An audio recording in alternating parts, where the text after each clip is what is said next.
Assalamualaikum warahmatullahi wabarakatuh. Jumpa lagi di Radio Jurig. Kali ini Radio Jurig memiliki cerita Karudiman Kusir Tanpa Kepala. Sebelum ke ceritanya, alangkah lebih baiknya Radio Jurig bantu di subscribe dan dipijit tombol loncengnya. Terima kasih. Kita langsung aja ke ceritanya yang memiliki judul Karudiman Kusir Tanpa Kepala. Selamat mendengarkan.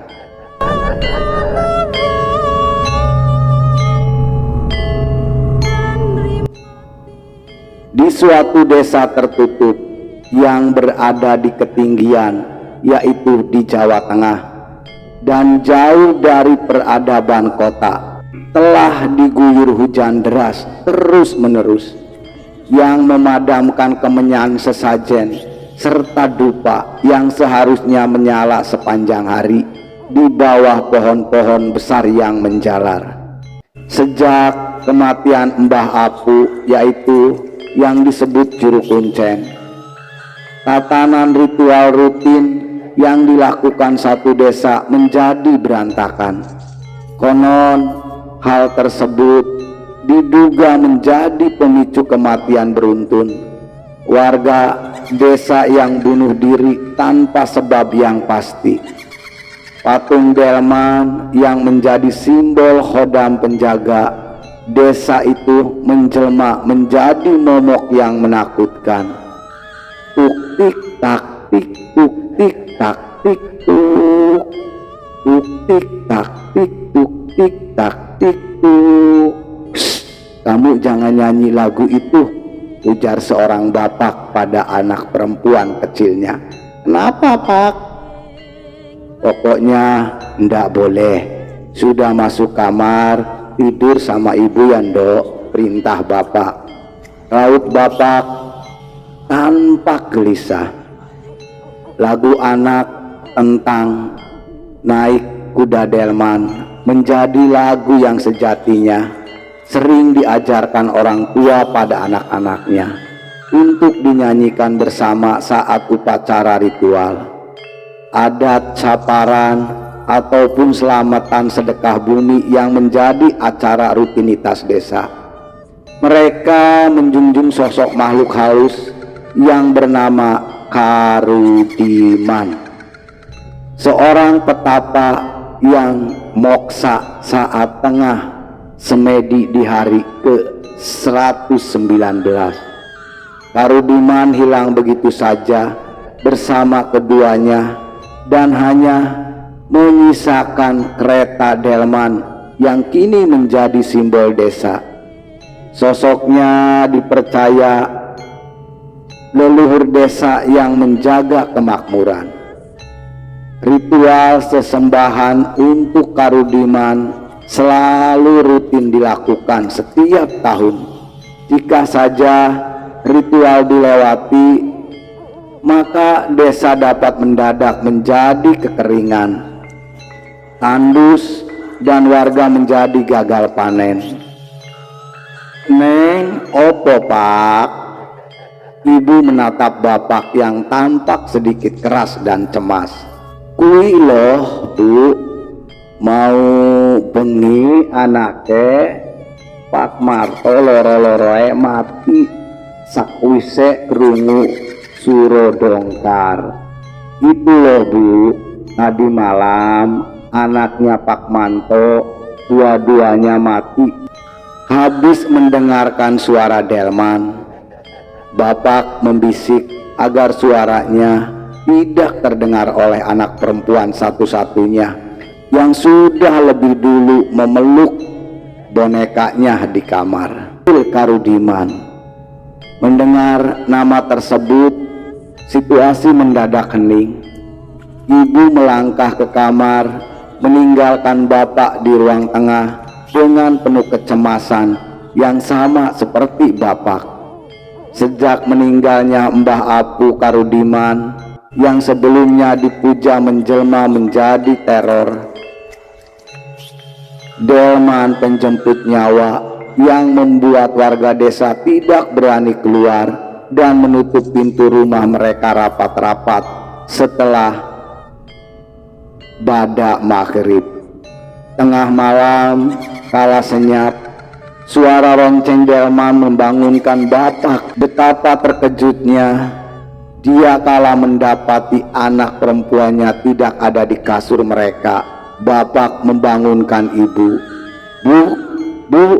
Bu, Rani kemana, Bu? Ibu terbangun gelagapan. Mereka menelisik kamar mencari anak perempuan tersebut. Ibu menelusuri ruang tengah, lalu berlanjut memeriksa dapur. Sedangkan Bapak mencari ke halaman belakang. Gerimis dan kelihatan.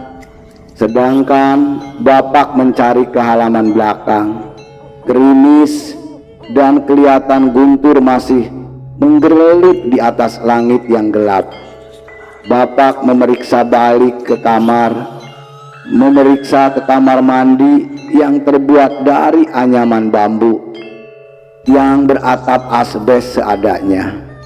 Bapak tak menemukan apapun di dalam kamar mandi selain air dalam ember penampung yang menggolak seperti habis dikayuh.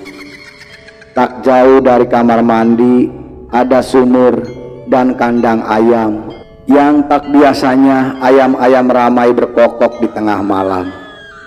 Baru hendak melangkah memeriksa sumur, suara benda terjatuh membentur lantai dan dari dalam rumah terdengar sangat keras. Bapak bergegas menuju ke dalam rumah. Kedua matanya melebar kala melihat kursi terbalik dan tubuh ibu menggantung di tambang yang menggait di plafon. Badan ibu melayang-layang dengan kondisi tak wajar. Kulit-kulitnya pucat, agak membiru. Bola matanya melotot seakan-akan keluar, dan gigi-giginya menggigit lid yang menjulur keluar. Ibu, Bapak berpacu dengan terkejut jantungnya. Baru akan menghampiri jasad ibu, suara Rani, anak perempuan yang dicari, memanggil dari halaman belakang. Bapak. Bapak berbalik badan. Buru-buru dia melangkah menuju sumber suara yang menuntunnya ke sumur. Benar saja, garis lurus di hadapan tampak sosok Rani melangkah pelan-pelan ke arah sumur sambil bernyanyi pelan-pelan dengan nada mengayun. Pada hari Kamis kuturut si Mbah ke rumah, naik delman Mbah Diman ku duduk di muka. Lagu anak itu dinyanyikan dengan lirik yang diganti-ganti. Lalu dari kejauhan terdengar suara kaki-kaki kuda dan lonceng kereta delman menuju mendekat. Bapak panik, raut wajahnya cemas ketakutan. Kakinya tampak melemas.